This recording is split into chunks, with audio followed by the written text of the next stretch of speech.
Si nous étudions les aspirations des jeunes professionnels de santé, nous constatons une forte appétence pour le travail en équipe, mais aussi un refus de l'isolement sous toutes ses formes. Tout naturellement, en secteur libéral, ceci se traduit par le plébiscite de l'exercice en groupe. Les formules juridiques qui permettent d'exercer en groupe sont au nombre de 2.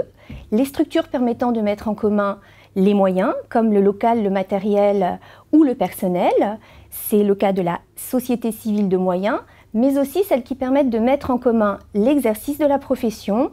Nous trouvons la société civile professionnelle, mais aussi la société d'exercice libéral.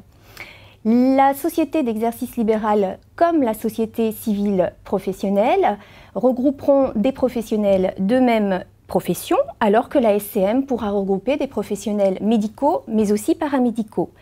En ce qui concerne la SCP, seuls les médecins, les chirurgiens dentistes, les infirmières et les kinés pourront se constituer sous forme de SCP.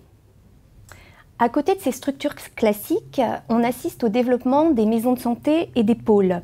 Ces structures sont censées répondre aux attentes des professionnels, mais aussi aux besoins en offre de soins des patients. Les maisons de santé pluriprofessionnelles vont regrouper des professionnels sur un même site, alors que les pôles vont regrouper des professionnels sur un site distinct. Les maisons de santé pluriprofessionnelles sont constituées d'au moins 2 médecins et d'un professionnel paramédical regroupés autour d'un projet de santé. Sous condition, ces structures pourront bénéficier de subventions, de nouveaux modes de rémunération.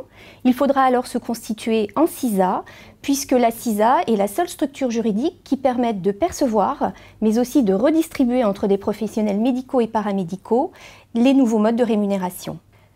Il conviendra, pour la construction de votre projet, de vous rapprocher d'un juriste qui se chargera de la formalisation mais aussi de la sécurisation du projet. Néanmoins, en amont, ce sont les professionnels de santé qui détermineront les contours de leur projet et leurs objectifs communs.